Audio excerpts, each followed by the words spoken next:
Seattle's baseball team is called the Mariners. Today, I chatted to Trevor. He's the boss of the ballpark. We talked in the dugout. That's where the ball players sit while they're playing the game. Do they eat gum? They do. They eat bubble gum, and sometimes they have competitions to see who can blow the biggest bubble. Yeah, some guys blow them really big. Like, it'll come on their own. Yeah. Sometimes they get bored in the dugout, so they make up fun games to play, and one of them is who can blow a bubble the biggest. Baseball players chew a lot of gum. Do players get dirty? That's a good question. So they wear white uniforms when it starts the game, but then they play in the dirt and the grass, and so it gets really dirty. So after the game, we have our guys that work in the clubhouse. It's the locker room where they change, and they have to wash all the uniforms after the game. And they get really dirty. My mom and dad would love to do that. You think so? Not me. They get really dirty. Do you know how many people sit in this ballpark? Take a guess. How many people do you think? Look around. More than 100. A trillion? A trillion, not quite. We have about 50,000 people can watch a game at the ballpark. So over the course of the year, we play 50,000 people. That's a lot. So we play 81 baseball games. So we do about over 2 million fans will come through the ballpark and come and watch the Mariners play baseball all summer long. We play games from the end of March all the way until the end of September. So a lot of games. So sometimes our players sit on these benches to watch the game, but then other times they sit inside the dugout. So let's go down there and I'll show you those seats. The scoreboard tells us all who's winning the game and losing the game. So that scoreboard is about 50 feet high by 200 feet wide. It's huge. It's the second biggest scoreboard in Major League Baseball.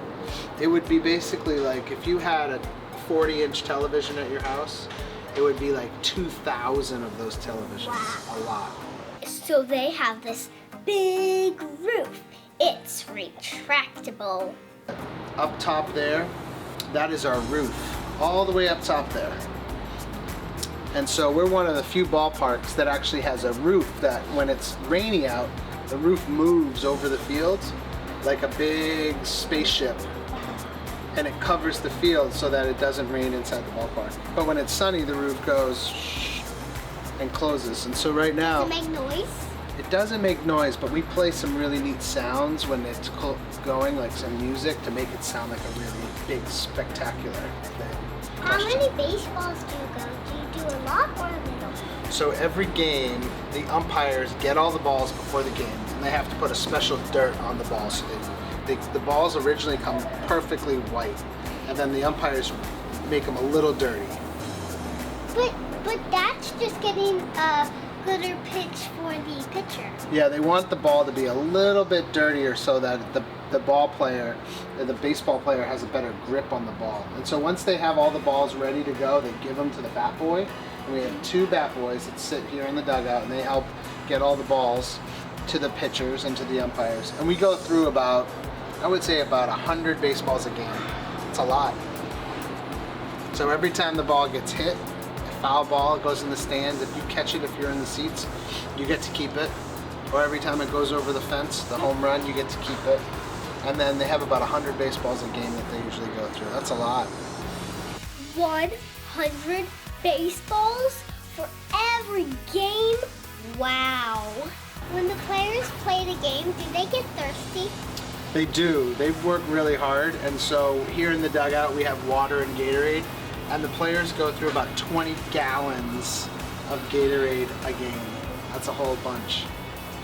Baseball players have their own chef, and the chef cooks them whatever they want to eat. I want one of those. So they'll eat before the game, and then they'll get a lot of energy and fuel in their body, and then they'll come and play the game. And then after the game, the chef will cook them another meal for dinner. And they'll have maybe some sort of fish or steak and vegetables and protein and things like that for after the game, because they use a lot of energy. And then sometimes even during the game, one of the players might be really hungry, and he'll go down into the kitchen or in the lunchroom and they'll say, hey, I need a snack, and he'll whip up the snack for them. People in Seattle put cream cheese on their hot dogs and eat grasshoppers for crunch. Ew! And in Seattle, there's a special way people eat hot dogs here. I'd never heard of it before. So instead of putting ketchup on it, they put cream cheese on it. Ew. Have you ever heard of that? It's called the Seattle dog. People eat it with cream cheese. Pretty crazy. You should try it. That would be a good adventure for you. We sell grasshoppers here at the stadium, and people buy them and eat them. Do you think you'd want to eat one of those? No. You don't think so? So a couple years ago, we started selling it as a concession stand item. To make it look even yuckier, you should squish it. Oh, that would be gross. They're called toasted grasshoppers, and we sell a lot every single game, and it comes in a little cup, and people eat them. And it's very popular in foreign countries, so when you go travel this summer, they're like this, they're a whole grasshopper, they're about this big. So this summer when you're traveling, maybe you'll see one and you get a chance to try one. I've only eaten it one time. Do you like it? It wasn't too good. I don't think I would. Yeah, but it was a good adventure to try it. So we sell them every game. I even got to sit in the press box. We have a thing called the press box. Do you know what a press box is? No. So press box is where all the writers and all the reporters, like you're a reporter, so all the reporters go and they write about the game. And so they sit in the press box and they watch the game and they write all the stories for the newspaper the next day.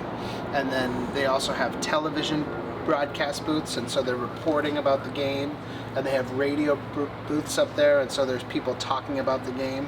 And so we'll have to show you where that is because that's pretty cool. Trevor said my sisters and I can run the bases. Take me out to the ball game. Take me out to the crowd. Buy me some peanuts and Cracker Jacks. I don't care if they ever get back, 'cause it's root for the home team. If they don't win, it's a shame, 'cause it's 1, 2, 3 strikes, you're out at the old ball game. Let's blow it up.